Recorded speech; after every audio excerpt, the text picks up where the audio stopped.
1000 वर्ष के बाद इस भक्ति में बहुत से ऐसे नालायक काल के दूत घुसेंगे, वो धीरे धीरे इनकी भक्ति खराब करवाना शुरू करेंगे।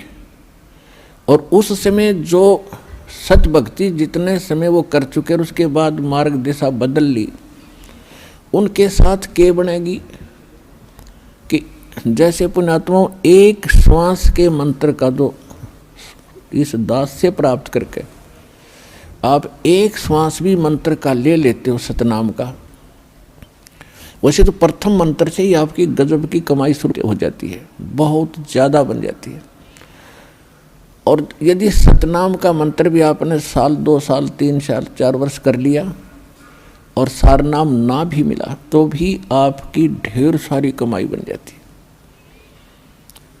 और फिर काल क्या करेगा, क्योंकि आपके पुण्य तो वो देगा, उसने तो ऊपर होटल बना रखे हैं, स्वर्ग महास्वर्ग, महास्वर्ग में और ज़्यादा टैक्स है देता हुआ आपसे, आपके पुण्यों से कहीं 20%, कहीं 25%, कहीं पर 10%, ऐसे उसने अपने टैक्स लगा रखे। और जो खर्चा आप खाते हो वो अलग है, वो तो आपकी पूंजी से होगा। तो आपको स्वर्ग महास्वर्ग में रख देता है और वहाँ आपके पुण्य आपके साथ होते हैं। जब महास्वर्ग के अंदर आपके पुण्य खत्म हुए उसके बाद स्वर्ग में ले आता है, नीचे एक अलग से एक स्वर्ग है, उस महास्वर्ग से अन्य जो कॉमन स्वर्ग है, उसमें भी जब आपके पुण्य खत्म हो जाते हैं फिर आपको पृथ्वी पर डाल देता है। तो वो पुण्यात्मा इतना समय वहाँ रहती हैं स्वर्ग में, महास्वर्ग में, फिर उनको सतयुग में प्रारंभ में जन्म देता है। इस भक्ति युग में की हुई भक्ति उनकी इतनी प्रबल हो जाती है कि फिर वो सतयुग में प्रथम जन्म लेते हैं।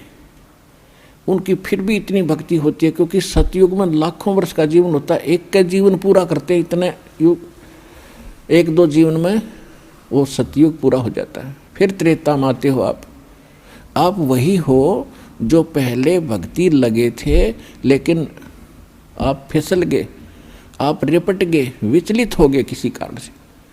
और परमात्मा का विधान है, जो जन मेरी शरण है ताका हूँ मैं दास, और गेल गेल लाग्या फिरूं जब तक धरती आकाश।